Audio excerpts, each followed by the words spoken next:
Ham Radio Adventures 11.5 Power Supply Upgrade to the Go Box, November 2024 on Mark K3MHW.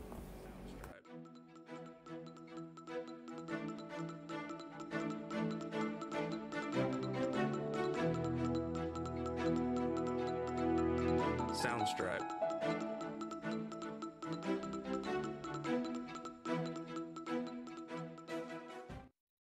Hello everybody and welcome to Ham Radio Adventures 11.5. I made a video, Ham Radio Adventures 11, about this Go Box that you see here. I made for the club and donated equipment from the state of the Silent Key, and made one modification to it. This will be a very short video. Just wanted to show you the update that I did and things that you learn as you start using the Go Box. We used this Go Box in a field. in a field remote the other day, and worked out very well. Put up my antennas, hooked up the box, made contacts around the world with it. So it's working very well. The big problem is this power supply that belongs to this system, the analog power supply, weighs 18 pounds. 18 pounds. So I decided, well, we can lighten the box by replacing this with a Powerwerx switching power supply. So this is 18 pounds, this is under 3 pounds. Saves us a noticeable amount of weight for hauling this thing around. Of course, now what I have to do is make a cutout plate that fits this, and I'll put up a picture of the box with the original cutout plate. But we'll fix this up so it's nice and neat, and all the plates are in place, and we're ready to take it in the field almost 18 pounds later.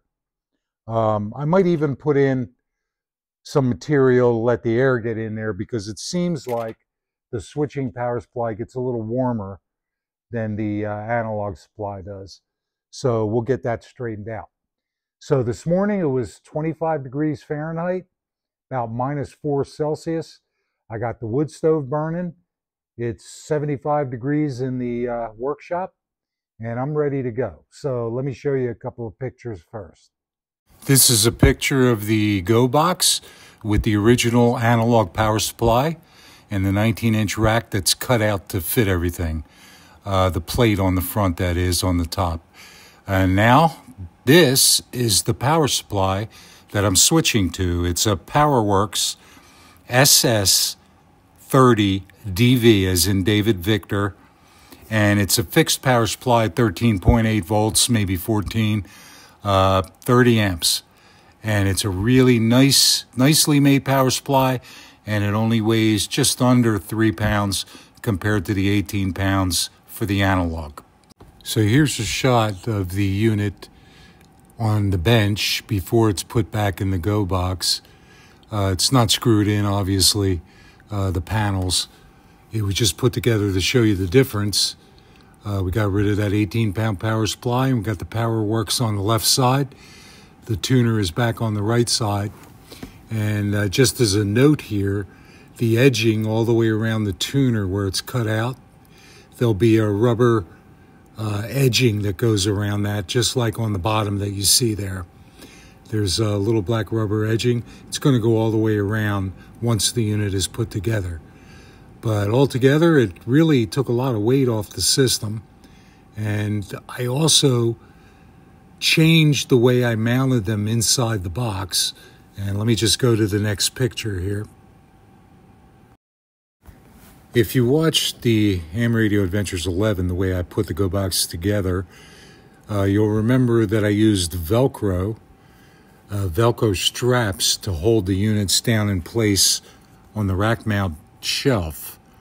I decided to change it while I had this out and apart, and I ended up using number 10 threaded rod, a 1/2-inch U-channel made of aluminum, and some nylon lock nuts. And I ended up bolting each unit down very firmly in place. You could turn that unit upside down, they won't budge a 1/16 of an inch. So I felt this was a better way to go, and here's a couple different shots of it. And in case you notice, I purposely took the U-channel and it's on a slight angle. I could have made it straight across. There was a reason I wanted it on an angle like that. And that's for another video.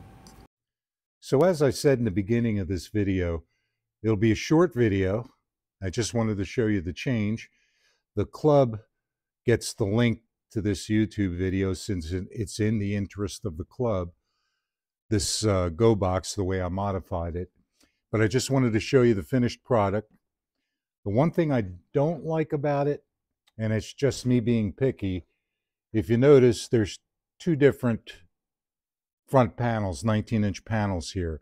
So I had to cut two of them to fit. I didn't have another 7-inch panel, and I wasn't going to buy one. They're like 30 bucks. I'm not asking the club to spend money. But anyway, the box looks pretty good. Everything works well. And I appreciate you watching. This is Mark, K3MHW, and we'll have another video for you shortly.